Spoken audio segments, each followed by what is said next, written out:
estrellas conquistar. Llegué tan alto y descubrí que tú bajaste a buscarme a mí.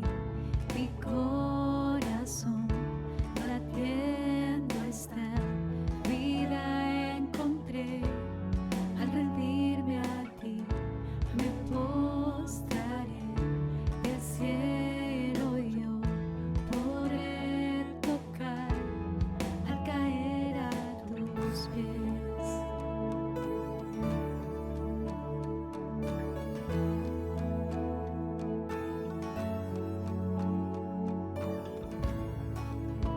La libertad que tú me das, con oro no podré pagar. Amé el mundo y me vendí, y tú viniste a comprarme otra vez. Mi corazón latiendo está, vida encontré al rendirme a ti. Me postraré, el cielo yo podré tocar al caer a tus pies.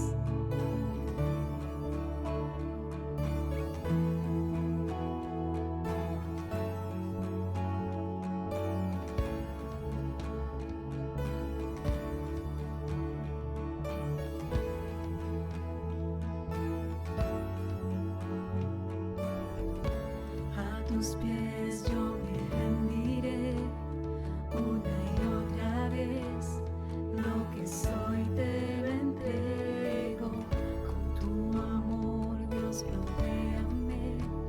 Seguro estaré en tus alas por siempre. A tus pies yo me rendiré una y otra vez. Lo que soy te lo entrego. Con tu amor, Dios, rodéame. Seguro estaré en tus alas por siempre.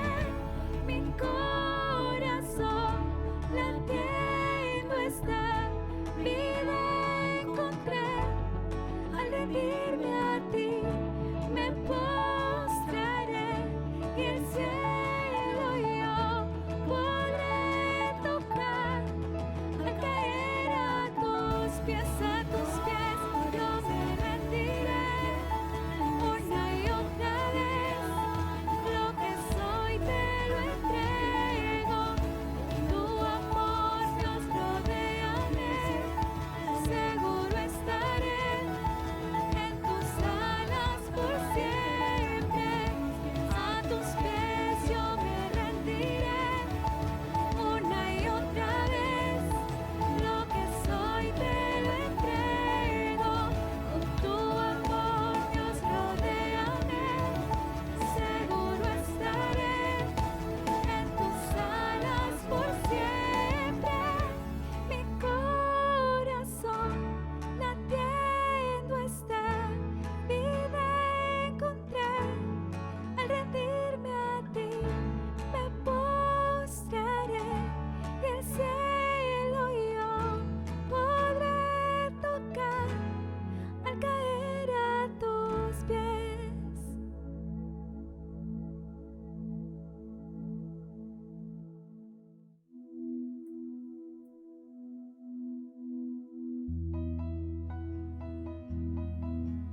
Tu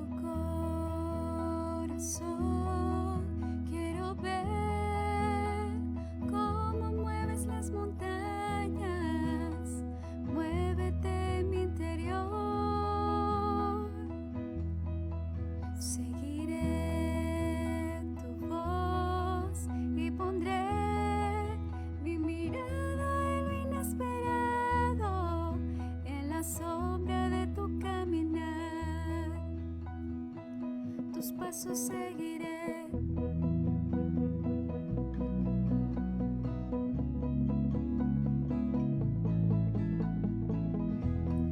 Me invitaste a tu mesa.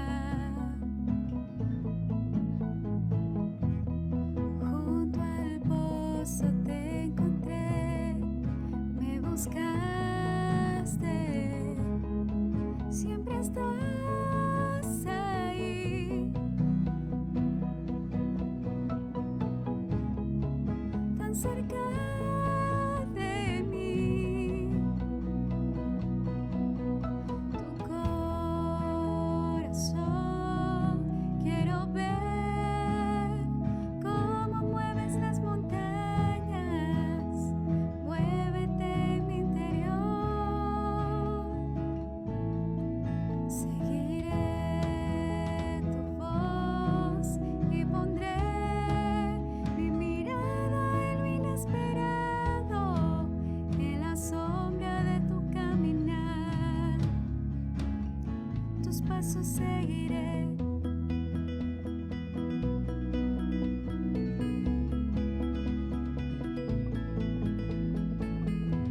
Nunca abandones al perdido, mis pasos siempre guiarás con tu gracia, eres siempre fiel, tú eres siempre fiel. Tu corazón quiero ver cómo mueves las montañas, muévete en mi interior, seguiré tu voz y pondré mi mirada en lo inesperado, en la sombra de tu caminar. Y no temeré, yo confío que tú eres fiel, pues muévete en mí,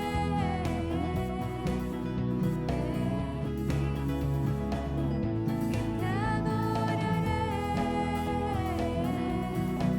Dios, me aferro a ti, lista para lo que venga, para lo que tú harás, Dios.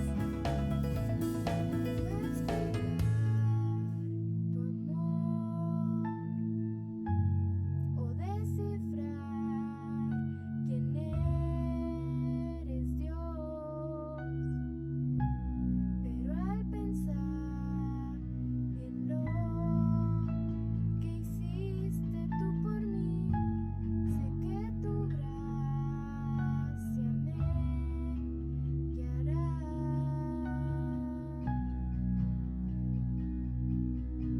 Tu corazón quiero ver cómo mueves las montañas, muévete en mi interior, seguiré tu voz y pondré mi mirada en lo inesperado, en la sombra de tu caminar. Y no temeré, yo confío que tú eres fiel, pues muévete en mí, te adoraré. Dios, me aferro a ti, lista para lo que venga, para lo que tú harás, Dios, tus pasos seguiré.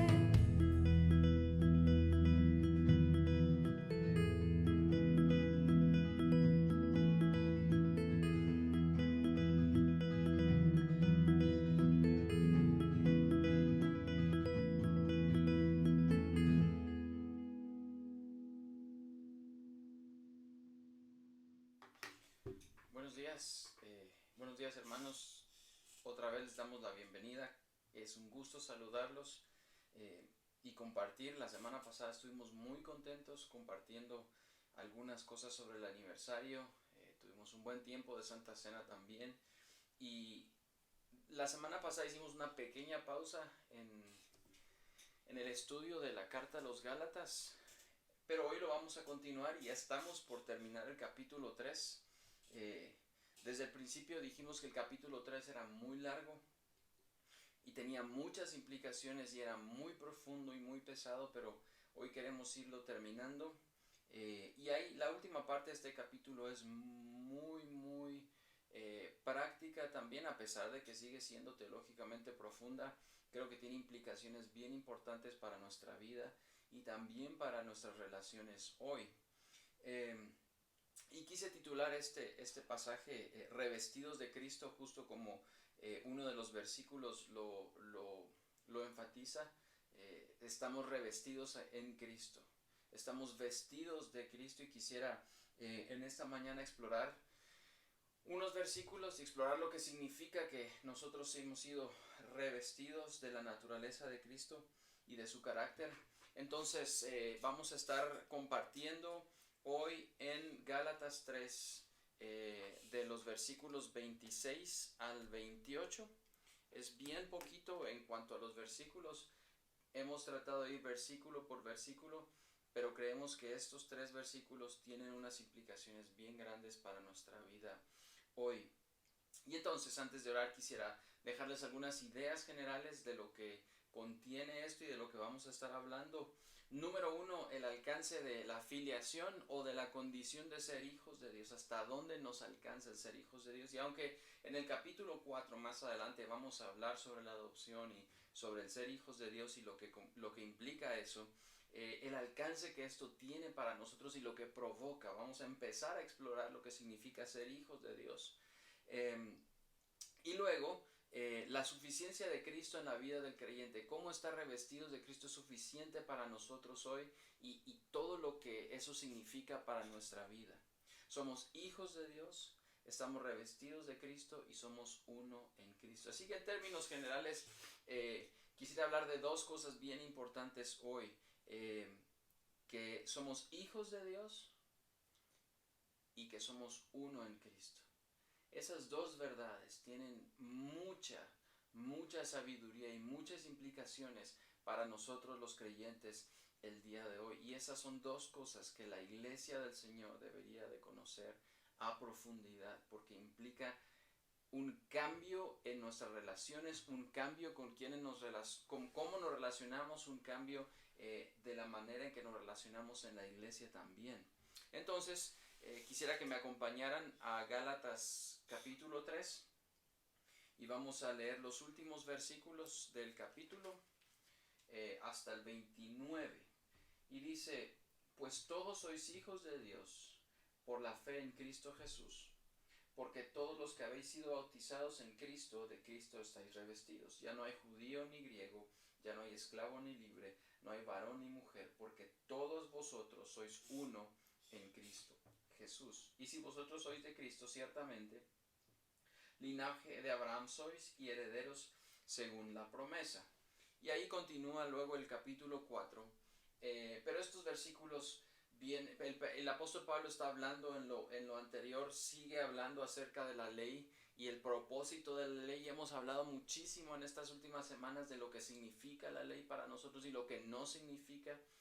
Pero justo en los versículos antes, Pablo está explicando que la ley había sido un ayo, como un maestro, alguien que había cuidado. El ayo era, en el tiempo de Pablo, era un esclavo que se dedicaba a la educación, mucho más a la disciplina y al cuidado de los niños en el hogar. Entonces, la palabra, por cierto, viene de la palabra que usamos para pedagogo, que es un maestro, porque eso era lo que hacía, era un maestro. Entonces, y se dedicaba a cuidar.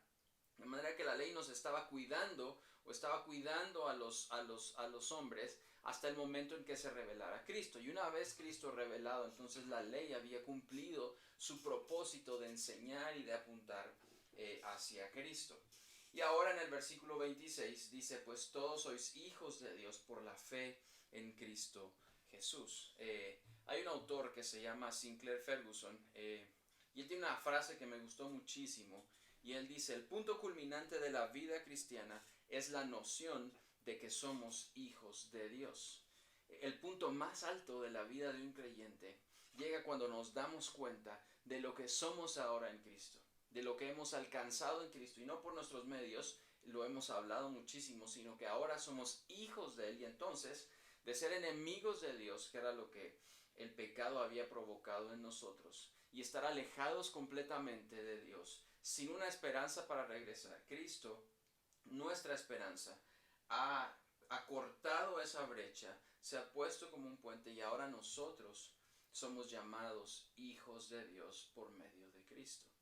Y aunque más adelante vamos a estar hablando sobre cómo la adopción es realmente el corazón del Evangelio, hoy nos vamos a detener en lo que significa ser hijos de Dios. Pues todos sois hijos de Dios por la fe en Cristo Jesús. Para apreciar verdaderamente la vida cristiana, para que nosotros entendamos lo profundo y maravillosa que es la vida cristiana, tenemos que apreciar también la idea de que fuimos adoptados por Dios. Pero no solamente apreciar eso como una idea que está en nuestra cabeza. La mayor parte de los cristianos saben, por lo menos en un nivel intelectual, que han sido adoptados por Dios, o por lo menos lo repiten porque es un conocimiento general. Pero no quisiera que lo analizáramos solamente como una idea, sino más bien como una realidad profunda que transforma todo lo que somos, que transforma quiénes somos nosotros y que transforma quién es la iglesia. Yo espero que al escuchar esto, también cada uno de ustedes que está escuchando pueda dejarse transformar o por lo menos recordar lo que significa haber sido adoptados por el Señor y que ahora nos llamen hijos de Dios. Esta es una realidad que podemos disfrutar hoy como iglesia. Nos llamamos hermanos porque somos hijos de un mismo Padre. Y esa realidad, vean cómo lo vivimos en la vida diaria y nos llamamos hermanos y hermanas, pero a veces se nos olvida lo profundo que es eso en la vida del creyente. A veces caminamos en la vida como si no entendiéramos y no apreciáramos lo profundo que es ser adoptados por el Señor. Otro autor que me gusta mucho, Tim Keller, dijo: el ser hijos de Dios es el corazón de la vida cristiana. Los autores que escriben sobre la Biblia, los predicadores y la mayor parte de creyentes estamos de acuerdo en que el ser hijos de Dios es una realidad que deberíamos disfrutar y que deberíamos vivir y que tiene implicaciones para nuestra vida. El ser hijos de Dios, por cierto, no es una aspiración nada más, no es algo a lo que alguien aspira o el creyente aspira. Es, ay, cómo quisiera ser hijo de Dios. Esa no es una realidad para aspirar, no es un logro futuro. No somos creyentes y después de ser probados logramos ser hijos de Dios. Esa no es la realidad para el que ya es hijo de Dios. No es un logro que alcanza a lo largo de toda su vida por todas las cosas buenas que hace. El ser hijos de Dios es un hecho presente para el que ha creído en Cristo. Es un hecho real y presente y que tiene implicaciones para la vida. Pero también es importante entender que el ser hijos de Dios no es un hecho universal. Y con esto quiero decir que no todos son hijos de Dios. Cuando alguien dice hijos de Dios, y el apóstol Pablo usa esa frase aquí, no se está refiriendo a toda la creación y a todos los seres humanos. ¿Sí?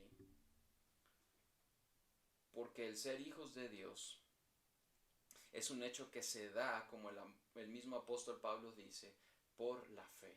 No es un hecho que viene inherente al ser humano. Somos creación de Dios, creados a su imagen y semejanza. Eso es una verdad profunda y es bíblico y es cierto. Pero no todos somos hijos de Dios. El ser llamados hijos de Dios es algo que Dios otorga cuando ponemos nuestra fe en Cristo Jesús. Cuando Pablo dice, pues todos sois hijos de Dios, está hablando de una realidad muy profunda y distinta, es decir, toda la tierra, toda la creación, todos los seres humanos somos hijos de Dios. Todos no se refiere a todos los seres humanos, se refiere a los que por fe han creído en Cristo Jesús. Y a esto se le llama filiación, este tipo de filiación por la que nos relacionamos ahora con Dios. Vean cómo cambia el tipo de relación, y esto es bien importante porque antes nuestra relación con Dios es enemigo. Nuestra relación natural con Dios es ser su creación, pero ser una creación en rebeldía y en pecado, y entonces nos convertimos en sus enemigos.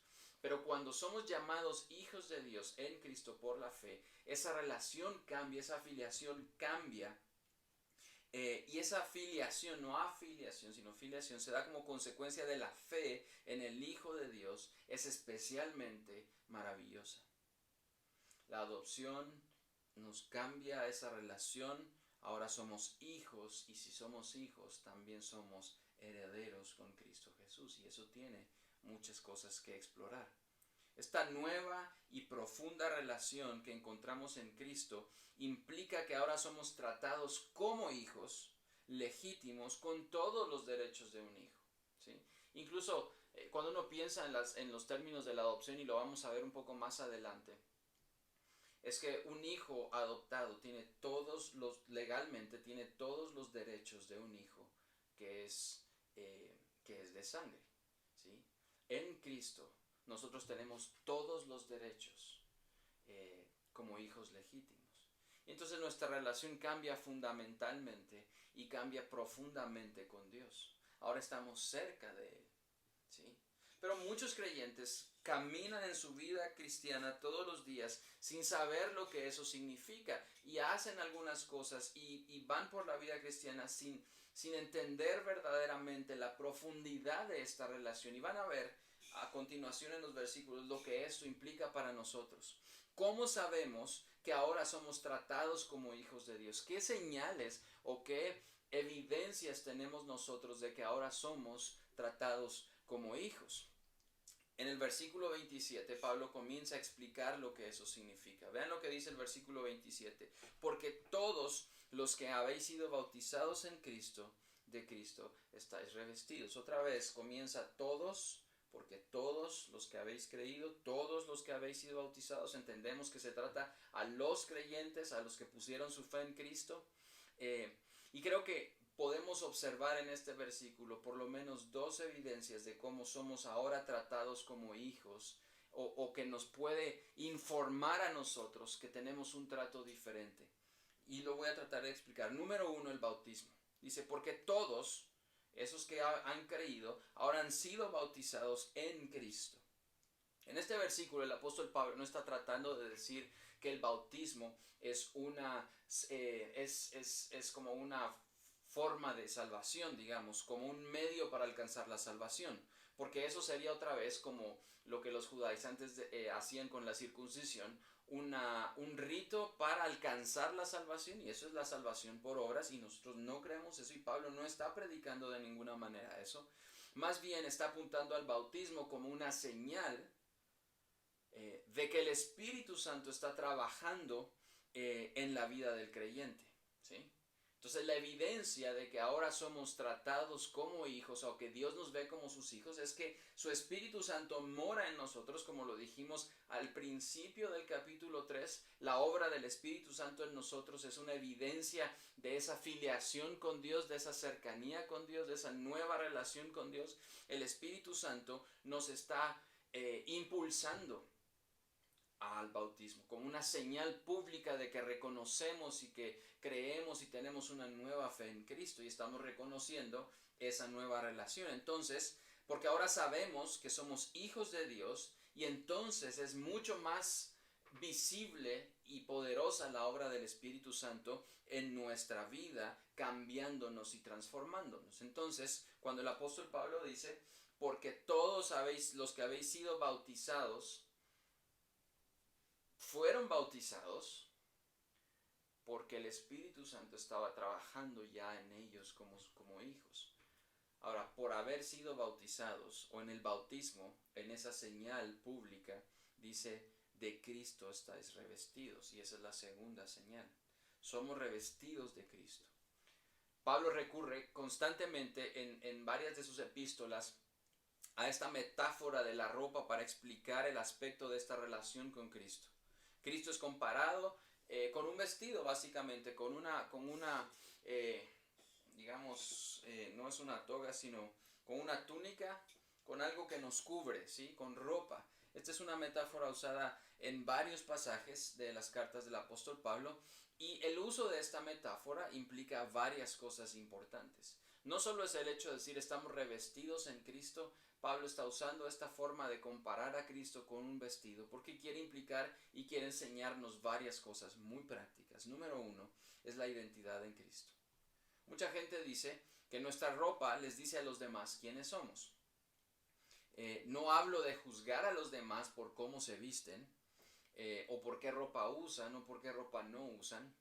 Es simplemente que casi cualquier clase de ropa informa, y estoy hablando así muy en términos muy generales, la ropa nos informa o le dice a la gente de dónde somos y de dónde provenimos. Es como un uniforme que delata de dónde somos, en términos bastante generales. ¿Por qué? Porque no estoy juzgando a las personas por usar o no usar cierto tipo de ropa, no tiene nada que ver con esto. Pero digamos, si habláramos de trajes tradicionales, uno sabría de dónde viene cada persona en el mundo. Yo me recuerdo que crecí viendo y leyendo y viendo las fotos de un libro que hablaba de las culturas en todo el mundo, ¿sí? Entonces en cada continente hay ciertas características de la ropa y de la forma en la que se vestían, y a mí me parecía fascinante. Entonces cuando uno ve ciertas características, uno puede identificar la procedencia cultural de esa persona. Entonces, de manera muy similar, decir que Cristo es nuestra vestimenta es básicamente decir en dónde está nuestra identidad. Cristo es nuestra identidad. Así que este asunto es un asunto de identidad. Entendemos que somos sus hijos y nuestra identidad ahora cambia. De donde nosotros creemos que la teníamos o donde estaba y donde a lo que entregábamos nuestro ser para que se identificara con nosotros, ahora Cristo es nuestra identidad. Número 2, esa metáfora de la ropa implica también la cercanía de Jesús para el creyente. Como la ropa está pegada a los cuerpos, nos ponemos esto. ¿Para qué nos vestimos? Para protegernos, para cuidarnos, para protegernos del clima, para protegernos, nos cubre del sol, nos cubre del frío. Y parece tan sencillo, tan infantil, pero de la misma manera Cristo nos cubre a nosotros, está pegado a nosotros, está en nosotros a través de la presencia de su Espíritu Santo, y nos protege, nos cubre, nos mantiene cerca para protegernos, ¿sí? Eso es bien importante entenderlo. Nos está protegiendo constantemente. Y número 3, llevamos a Cristo a todos lados. Igual de la misma manera que tenemos esta ropa y es con la que salimos a cualquier lugar y va con nosotros a todos lugares. Cuando nos ponemos o somos revestidos de Cristo, nos estamos poniendo sus virtudes. Es lo que dice un autor. Nos estamos vistiendo, nos estamos poniendo encima sus virtudes. Llevamos puesto a Cristo a cada uno de los lugares a donde vamos. No hay lugar, si somos hijos de Dios, a donde no vaya Cristo con nosotros. Otra vez, a través de su Espíritu Santo, la presencia de Dios está con nosotros. Y no hay lugar al que vayamos, o evento, o circunstancia, o lugar físico, o en nuestros pensamientos, pero no hay lugar a donde vayamos, a donde Cristo no vaya con nosotros. Llevamos a Cristo puesto a todos los lugares y a todas las áreas de nuestra vida. El mismo apóstol Pablo en la misma carta a los Gálatas reconoce más adelante que él lleva puesto sobre él las marcas de Cristo todo el tiempo. Las marcas de Cristo están en su cuerpo, no puede quitárselo. Ahora, eso no significa que él había sido crucificado de la misma manera. El apóstol Pablo sufrió. A donde él iba, su vida daba testimonio de quién era él, ¿verdad? Él era discípulo de Jesucristo. De hecho, la manera en la que se presenta en sus cartas dice mucho de lo que él creía, de su identidad. En esta carta que estábamos leyendo, Pablo comienza a describirse como apóstol. En la carta a Filemón, por ejemplo, él se describe como esclavo, como prisionero de Jesucristo. En otra se describe como siervo, ¿sí? O discípulo. Entonces, porque él llevaba a Cristo a todos lados. Y eso había implicado para el apóstol Pablo que había sufrido, sí había sufrido. Había sufrido muchas veces y lo habían golpeado y habían naufragado y lo habían azotado y lo habían calumniado y lo habían lastimado otra vez, lo habían dado por muerto, etcétera, etcétera. Entonces, Pablo está diciendo, yo llevo a todos lados a Cristo conmigo. Él estaba vestido de Cristo. Ahora, ¿qué significa eso para nosotros? Piensa en un momento lo que significa decir yo soy hijo de Dios y por lo tanto estoy revestido de Él. Quiere decir que a todo lugar donde voy la gente debería de poder notar que hay algo diferente en mí, que Cristo está en mí, que estoy vestido de Él. Y otra vez, no significa, no implica la ropa que me pongo, no. Es las características, las virtudes de Cristo que me acompañan a todos lados. Es el fruto del Espíritu Santo el que me acompaña a todos lados. Mis palabras, mis pensamientos, mis gestos. Él va con nosotros a todos lados. No puedo dejarlo atrás de cada puerta a la que voy. Él entra conmigo a todas las habitaciones. Está presente en todos los aspectos de la vida del creyente. Ahora, lejos de darme miedo, porque a algunos esta idea les podría dar miedo de pensar, hoy está conmigo, me está persiguiendo, entendemos que su Espíritu Santo vive en mí y me acompaña en todos los momentos de mi vida. Y entonces, cada vez que yo hago algo, voy a algún lugar, debería de detenerme a pensar un momento que Cristo está en mí, que su Espíritu me guía. A veces estamos tan corridos en todo lo que hacemos que se nos olvida pensar en las implicaciones de esto, pero esto es bien poderoso, porque deberíamos de poder llevar a Cristo. Y decir como el apóstol Pablo, yo llevo las marcas de Cristo en mí. Eso implica muchas veces que vamos a sufrir por el testimonio que tenemos. También implica que la gente se va, en algunos casos, separar de nosotros por el testimonio, no malo, sino el testimonio de Cristo, por su santidad, por la manera en que hablamos, pero eso también significa que deberíamos de poder exaltar a Cristo con cada aspecto de nuestra vida. Piensen en una casa. No hay cuarto de esa casa o espacio espacio de habitar en cada una de esos espacios de esa casa en donde Cristo no vaya con ustedes. Uno no puede subir al segundo nivel de una casa y cerrar la puerta y creer que Cristo se quedó afuera. Ahora, esa es la noción de uno como ser humano, que uno cree que puede dejarlo afuera de la casa y adentro ya no entra. Yo soy creyente dentro de la iglesia, pero cuando salgo ya no va Cristo conmigo. Eso no puede ser cierto, ¿verdad? Va conmigo a todos los lugares a los que yo voy. Entonces yo quisiera que pensáramos cómo podemos llevar nosotros las marcas de Cristo en su cuerpo. No se vayan a lastimar, por favor, no vayan a irse a golpear, sino significa que no puedo separarme de Cristo porque ahora estoy unido a Él, porque soy su hijo. Número 4, estar revestidos de Cristo implica que somos aceptados. La ropa cubre nuestra desnudez, ¿sí? Para eso es, cubrir nuestra vergüenza, digamos, nuestros cuerpos, nos cubre. No solo nos cubre de los elementos y del frío y del calor, sino tapa algo, protege algo en nosotros que no queremos que los demás vean. Protege nuestra desnudez y nuestra vergüenza. Estar vestido de Cristo implica que Él cubre nuestra vergüenza por el pecado. Yo no sé si se acuerdan que Dios vistió a la primera pareja por primera vez y cuál fue la circunstancia por la que los vistió y por qué los vistió. Y otra vez en la Biblia usando la figura esta de vestir a alguien. Por cierto que los vistió literalmente, pero también apuntaba a una verdad mucho más profunda. Cuando Adán y Eva pecan, ¿qué es lo que Dios hace? En el versículo 21 del capítulo 3 dice, y Jehová Dios hizo al hombre y a su mujer túnicas de pieles y los vistió. Ese pequeño versículo da una verdad bien profunda. Él nos viste igual que vistió a Adán y a Eva. Los vistió. ¿Por qué los vistió? Porque se dieron cuenta por primera vez desde que fueron creados de su desnudez y les dio vergüenza. Les dio vergüenza estar desnudos delante de Dios. Dios los conocía, Él los había creado. Ahora, estando delante de la presencia de Dios, por consecuencia del pecado, ellos sienten vergüenza de su desnudez y Dios tiene que hacerles unas túnicas de piel y los viste de esas túnicas. Y Jehová Dios hizo al hombre y a su mujer túnicas de pieles. Los vistió porque cubrió no solo su cuerpo de la desnudez, sino cubrió la vergüenza del pecado.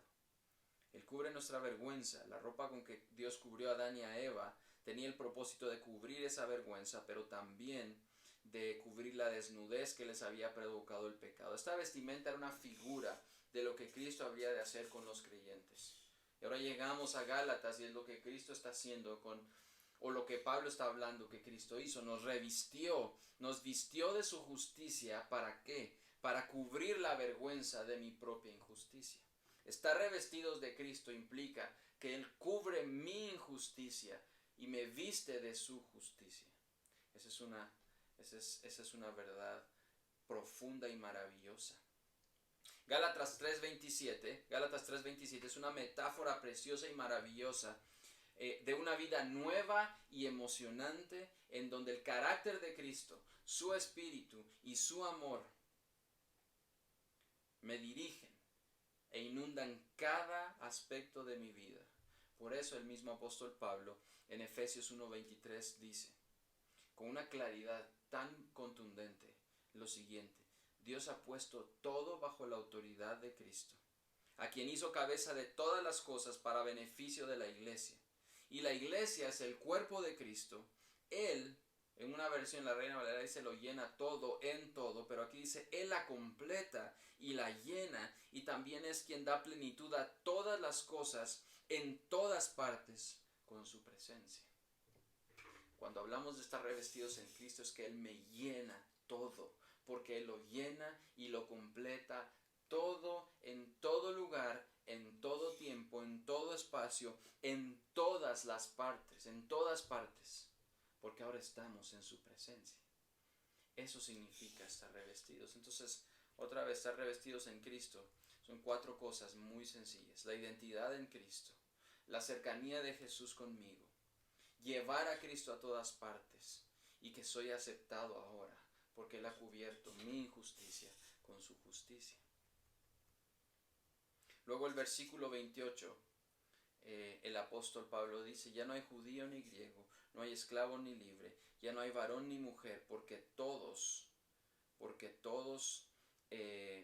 somos uno en Cristo Jesús. ¿Se acuerdan que los judaizantes estaban empeñados en enfatizar las distinciones de clase y las distinciones de raza? Estaban enfatizados en que esa fuera una diferencia, que los notaran a ellos porque eran como judíos. Estaban empeñados en que la gente los viera y hacían distinciones para que los creyentes tuvieran diferencias. Casi era a propósito que querían hacerlo. Y querían que dentro de la iglesia hubieran barreras que separaran a todos los hombres y mujeres. Bueno, algunos creyentes, si no eran judíos, tenían que comportarse como judíos para poder ser aceptados dentro de la congregación. Había una distinción y había una clase de racismo dentro de la iglesia y de clasismo dentro de la iglesia, porque, y de hecho en toda la carta este es el tema, lo hemos visto que el apóstol Pablo incluso regaña al apóstol Pedro, ¿sí?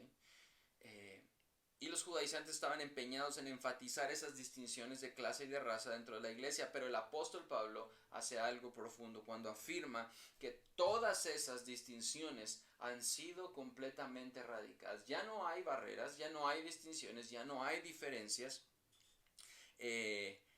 No hay barreras ni distinciones de clase o raza que le impidan a alguien llegar a Cristo. No hay nadie. La única cosa que impide llegar a Cristo es el pecado, pero Cristo pagó por eso, y el que pone su fe no tiene ningún otro en Cristo, no tiene ningún otro impedimento para llegar ante su presencia. Tampoco para la salvación, porque obviamente entendemos que es por fe. Entonces el versículo 28 fluye como una conclusión de todas las verdades que el apóstol Pablo viene compartiendo hacia atrás acerca de el propósito de la ley, acerca de la filiación, de cómo somos hijos de Dios, acerca de Cristo como nuestro vestido, de esa cercanía que ahora tenemos con Él, porque ahora en Él somos hijos de Dios. El versículo 28 revela la unidad del creyente con Dios, de cómo estamos unidos con Él, pero también revela que esa unión, de esa misma unión se desprende nuestra unión con los demás creyentes.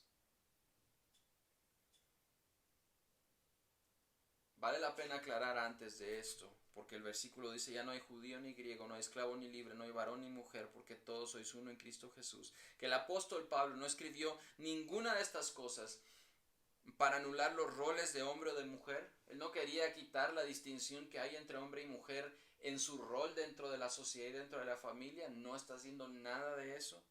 No quería, y aclaro esto por el tiempo en el que vivimos, porque alguien puede leerlo y puede malinterpretarlo.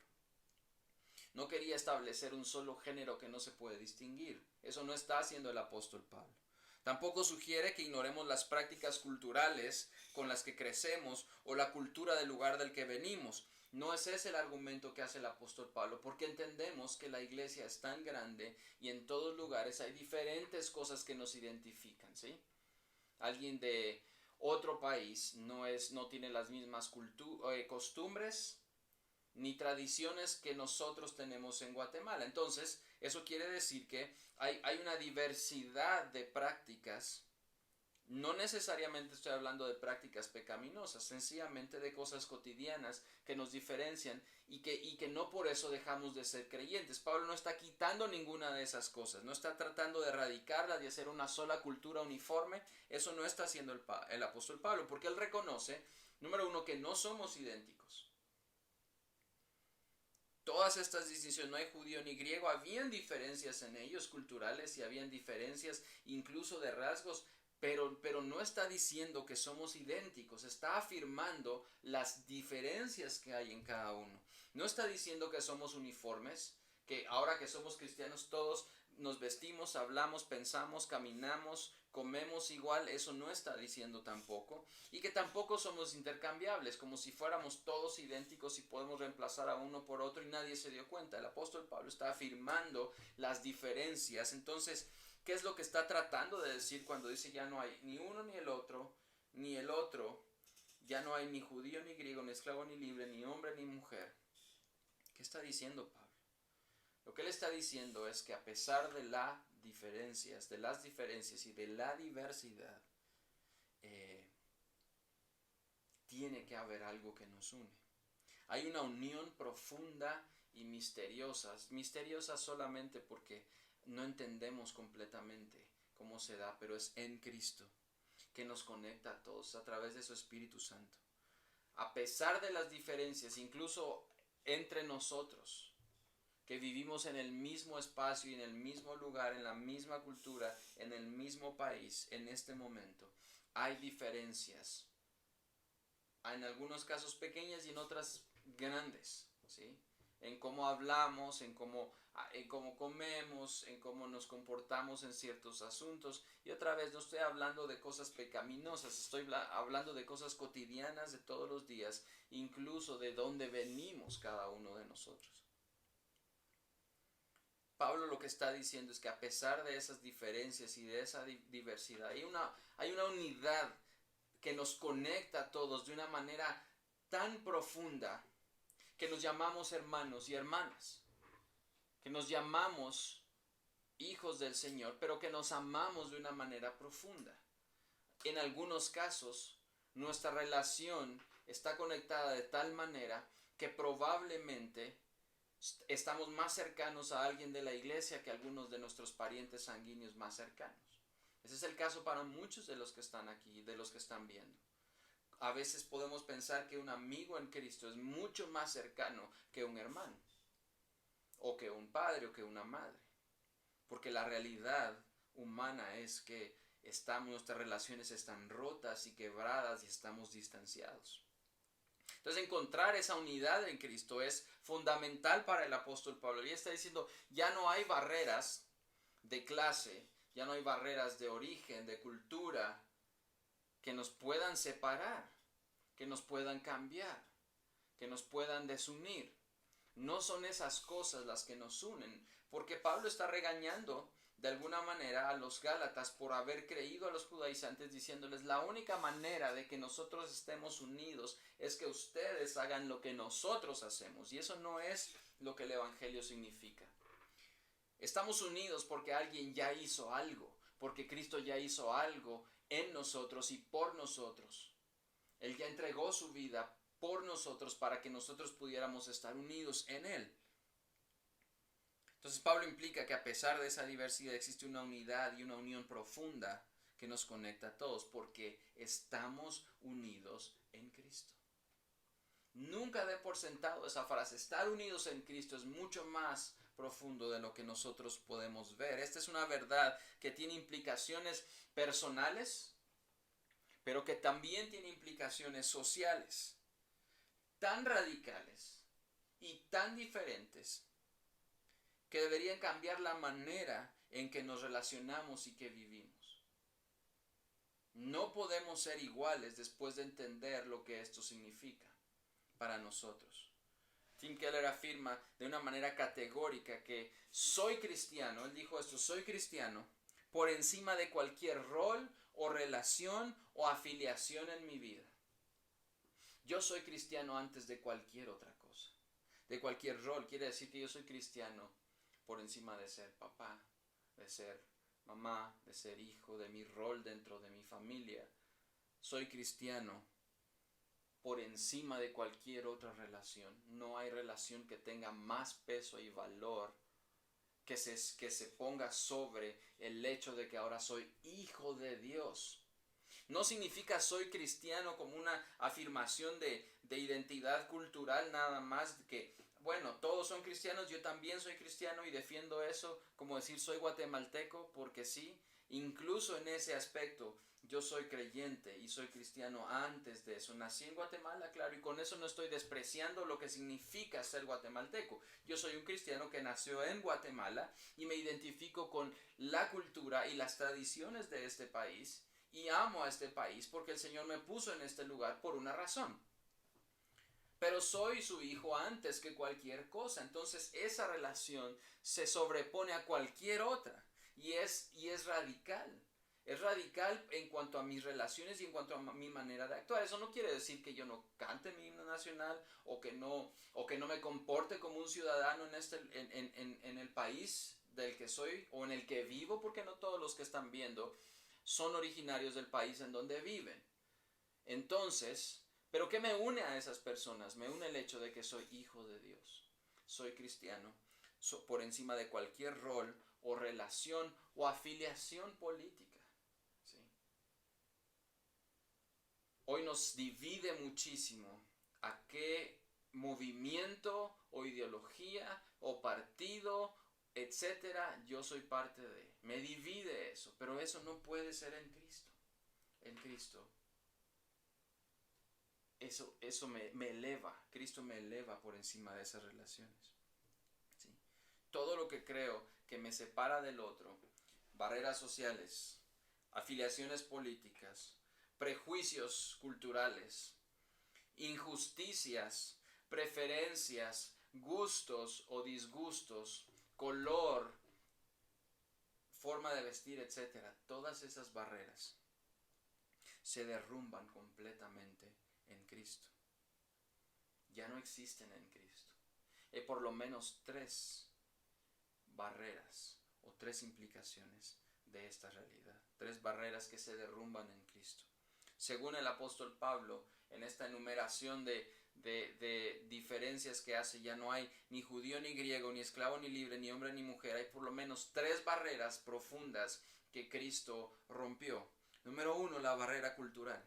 Cuando dice no hay judío ni griego, entendemos que había una diferencia grandísima entre la cultura judía y la cultura griega. Sus creencias sobre la fe, sobre el mundo, sobre el hombre, eran muy diferentes.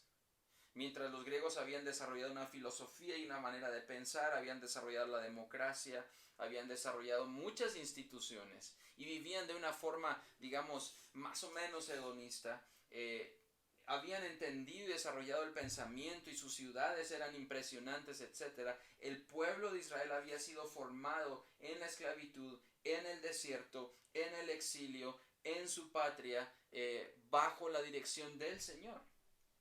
Y ese pensamiento y esa guianza de Dios para el pueblo judío les había hecho crecer como cultura y como nación de una manera diferente. Entonces ustedes pueden comparar todavía hoy a un griego y a un judío y son diametralmente opuestos en cuanto a lo que creen y a lo que piensan, ¿sí? Sus costumbres, su forma de vestir, su comida, hasta la comida era diferente. Ni judío ni griego. Y el debate para el apóstol Pablo aquí con los Gálatas es precisamente ese, porque los judaizantes querían que los creyentes gentiles griegos hicieran lo que los judíos estaban haciendo como tradición para parecerse a ellos, para ser aceptados. Y Pablo dice, en Cristo eso no importa. Un creyente, el único aspecto que lo une al otro es Cristo. No es, o ese es el aspecto más fuerte. No es la comida, no son los ritos, no es su vestimenta, ni cómo hablan. En Cristo todos son uno. ¿Sí? En Cristo no hay superioridad por motivo de cultura. No puedo ver a otro porque es de una cultura que es menor o inferior. De hecho, una de las peores pecados de la humanidad ha sido ver a otras culturas como menores, como menos desarrolladas, como menos inteligentes, y ha llevado a situaciones devastadoras de genocidio, etc. Y no quiero hablar ligeramente de esto nada más, y solo como por pasarlo, pero no, yo quisiera tener el tiempo para hablar profundamente de cómo cambia estas relaciones.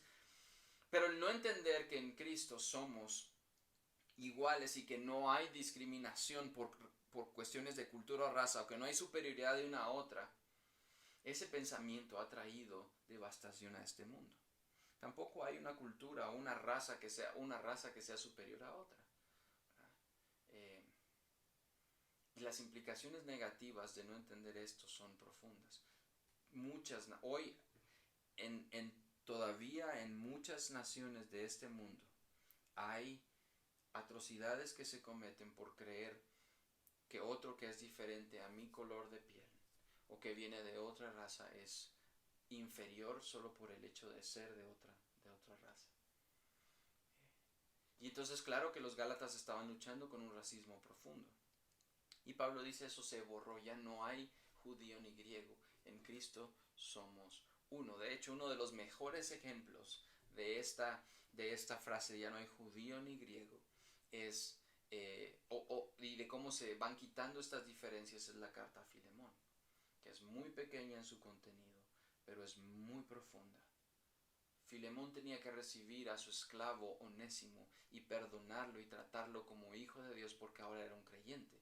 Eso cambió la vida tanto de Onésimo como de Filemón, y el apóstol Pablo es el que está llevando a esta relación a una reconciliación por el motivo único de que ambos eran hijos de Dios ahora. La segunda barrera que se cae completamente en Cristo es la barrera de clase. Cuando él dice no hay esclavo ni libre, precisamente la carta de Filemón habla de eso. No me relaciono con otros según la clase social a la que pertenezco, porque todos tenemos una preconcepción de qué clase social yo pertenezco. Por la manera, por donde vivimos, por la zona en la que vivimos, por la ropa que visto, por el lugar que frecuento, etc. Y eso tiene muchas consecuencias negativas. Pero yo no me relaciono con las personas solamente porque, pues de hecho sí lo hacemos en la práctica. Ese es el problema. Nos relacionamos con otros según la clase a la que pertenecemos. Pero Cristo me eleva por encima de esas categorías. No podemos hacer acepción de personas y no hago de menos a los pobres porque son pobres, pero tampoco envidio a los ricos porque son adinerados, que ese es el otro extremo de esa relación. Y tampoco los trato mejor por el hecho de ser ricos, y tampoco los trato mejor solamente por el hecho de ser pobres. En Cristo, que no hay acepción de personas, mi trato con cada uno no es por lo que tienen o por lo que no tienen. Es por la dignidad que Cristo les confirió. Entonces, mi trato es igual con ambos. Sobre todo si son creyentes, los amo igual. Si estos dos son creyentes, ahora los amo de la misma manera. Pablo en la carta a Filemón le dice amado Filemón, pero también le dice a Onésimo, que era un esclavo, le dice amado Onésimo, mi hijo amado Onésimo. Cristo elevó a estos dos en la misma categoría, de manera que ahora son amados. Y entonces Pablo nos está diciendo, somos hijos de Dios, y eso me eleva por encima de cualquier categoría social o de clase. Ahora, otra vez quiero aclarar algo. Pablo no atacó frontalmente la esclavitud, aparentemente, en ninguna de sus cartas. No escribió un gran párrafo acerca de la esclavitud. Se le tacha de aceptar o dar por sentada la esclavitud, pero Pablo, con sus afirmaciones constantes acerca de la dignidad humana y el valor humano y nuestra imagen en Cristo y nuestro nuevo valor en Cristo, él destruyó por completo los fundamentos de la institución de la esclavitud, enfocándose constantemente a través de la inspiración del Espíritu Santo en el valor humano. Cuando él dice, ya no hay judío ni griego, ni esclavo ni libre, ni hombre ni mujer, ese enfoque constante en la dignidad humana basada en la imagen de Dios, pero el valor que ahora tenemos en Cristo, Pablo destruye completamente los argumentos que tenía la institución de la esclavitud. La tercera barrera que vota es la barrera de género. Quiero ser muy cuidadoso en este punto, porque esta era una barrera enorme en el tiempo de Pablo y sigue siendo controversial hoy. No está tratando el apóstol Pablo de eliminar un género al otro y construir una idea fantasiosa de un solo género que surge, que yo creo lo que yo soy, ya no hay dos géneros, sino yo creo que soy, lo que yo me imagino eso soy. Eso no es lo que está haciendo el apóstol Pablo. El género no es una construcción social o mental, es un rol asignado por Dios en el sexo de cada persona. Y en realidad el apóstol Pablo está afirmando que ninguno es inferior a otro por el hecho de ser hombre o de ser mujer.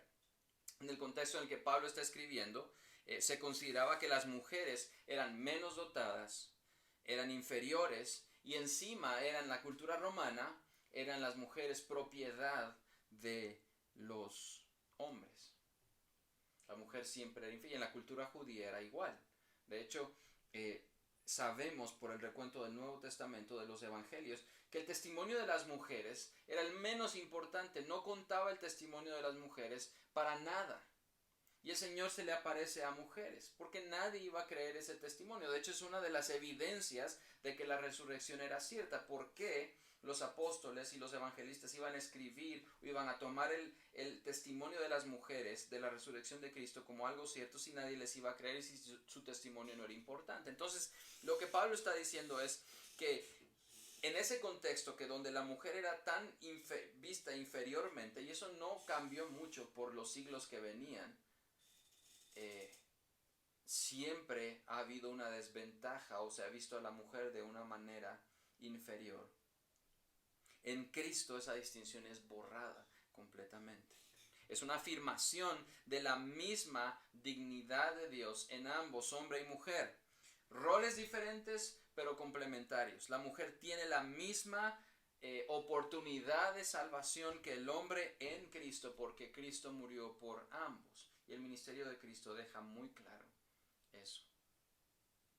Entonces, el apóstol Pablo está diciendo, esas barreras se quitan y se borran. Ahora vean lo profundo de estos pequeños 3 versículos, porque todos somos hijos de Dios. Eso nos da no solo la certeza de que el Espíritu Santo está trabajando en mí, sino que ahora fuimos revestidos en Cristo. Cristo va con nosotros a todos lugares, nos protege, nos cuida, está cerca de nosotros, pero también ha botado toda barrera que nos separa como hermanos, como hijos de Dios y ahora hermanos en Cristo. No hay judío ni griego, no hay esclavo ni libre, ni varón ni mujer, porque todos vos, y esa frase con la que termina el apóstol Pablo este versículo es profunda, porque todos vosotros sois uno en Cristo Jesús. ¿Sí? ¿Cuál era la oración de Jesús en Juan 17? ¿Cuál fue su oración constante? ¿Qué era lo que Jesús le pedía a su Padre antes de entregar su vida? ¿Por qué fue que él rogó a su Padre por todos? Quisiera leerles una parte de Juan 17 para que viéramos que en Cristo se cumple esa oración que él mismo hizo. Y Pablo está afirmando que eso se cumplió. En Juan 17 dice, Jesús ora por sus discípulos. Padre, la hora ha llegado, glorifica a tu Hijo para que también tu Hijo te glorifique a ti. Esta es la vida eterna, dice en el versículo 3, que te conozcan a ti el único y verdadero Dios. Ahora más adelante dice, y yo ruego por ellos, no ruego por el mundo, sino por los que me diste, porque tuyos son, y lo mío es tuyo. Ahí él comienza a argumentar sobre la unidad, y lo mío es tuyo, y lo tuyo es mío, y he sido glorificado en ellos. Ya no estoy en el mundo, mas ellos están en el mundo, y yo voy a ti. Padre Santo, a los que me has dado, guárdalos en tu nombre, para que sean uno, así como nosotros. Esa era la oración del Señor Jesús. Guárdalos para que sean uno, así como nosotros. Y el apóstol Pablo termina este versículo diciendo, porque todos vosotros sois uno en Cristo Jesús. ¿Cuál es el elemento más profundo de la unidad de un creyente? No es la iglesia a la que asisten, porque somos parte de un cuerpo. No es la forma en la que hablamos, no es lo que cantamos en la iglesia, no es la versión de la Biblia que leemos, no tiene nada que ver con eso. La unidad, lo que me hace cercano a otro creyente en Cristo Jesús, es el hecho de que ahora somos hijos de Dios en Cristo. Cristo nos abrió las puertas a esa cercanía con Dios. Y más adelante Pablo dice, y ahora le llamamos Abba, Padre.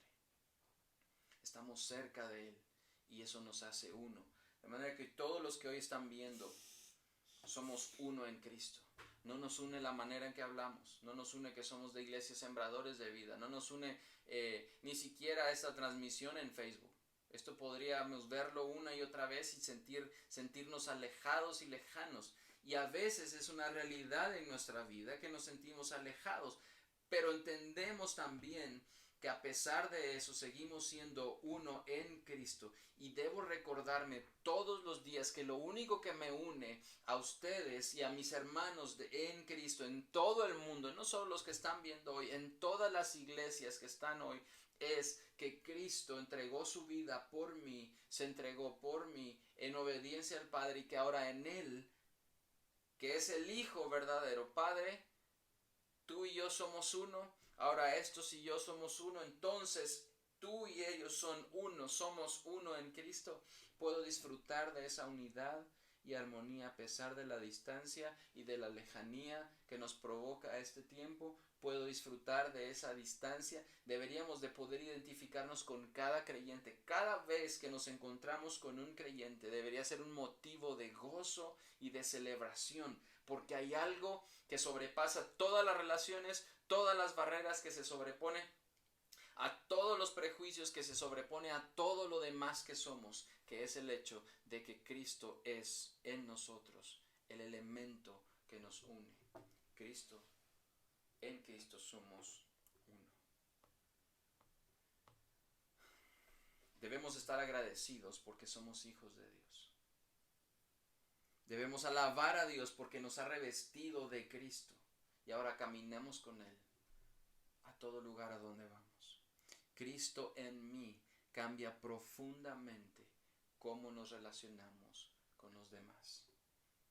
Otra vez, yo quisiera que se quedaran con una frase hoy, y es que Cristo en mí cambia profunda y radicalmente cómo me relaciono con los demás. Somos uno en Cristo, y esa es una verdad alentadora, y es una verdad que nos debería de mover a adorarlo todo el tiempo y de Ayúdame a amar a mis hermanos y tener mayor consideración sin importar quiénes son, de dónde vienen, cómo son, cómo se visten, cómo hablan. Seguimos siendo uno en Cristo Jesús. Este es un pasaje bien poderoso y es un pasaje también que puede ser muy controversial para la cultura en la que vivimos. Que el Señor nos una cada vez más y nos una en Él. Que no se nos olvide que Él es quien nos une. Oremos. Señor, gracias porque en ti somos uno, porque somos tus hijos. Y el sabernos tus hijos nos hace entender que tu Espíritu Santo nos guía, nos está trabajando en nosotros. Y al ser bautizados reconocemos públicamente ese trabajo, esa obra que has estado haciendo en nosotros. Pero también tú nos has revestido de Cristo. Nos has puesto como una túnica, como una ropa, como un vestido que nos cuida, que nos guarda, que nos distingue, que nos protege, pero que va con nosotros a todo lugar. Y ese vestido ahora nos hace aceptos delante de Dios. Ese es Cristo, que nos ha quitado la injusticia, nos ha vestido de su justicia para tapar nuestra injusticia, para cubrirnos de nuestro pecado y vergüenza. Gracias porque también el entender que somos uno en ti tiene implicaciones personales y profundas y también implicaciones sociales. Entendemos que ya no hay barrera cultural, que no hay barrera de clase ni barrera de género que nos separe, por el que podamos discriminar o ver al otro como menos. En Cristo, tú has elevado cada una de estas categorías a algo más profundo en la relación contigo y en mi relación con otros.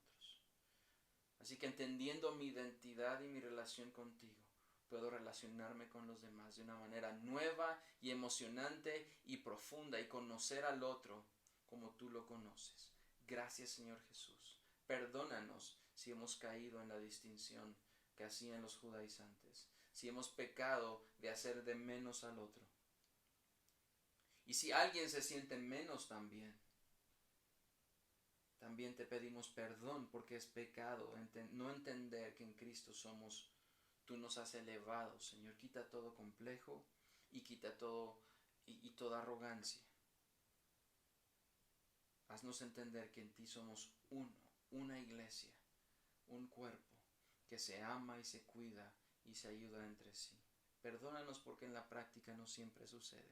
Y si hoy hay hermanos que están distantes en el corazón, Señor, ayúdanos a buscar maneras de acercarnos y de ofrecer nuestra amistad también y de entender que tú eres el motivo de nuestra unidad. Gracias, Jesús. Amén.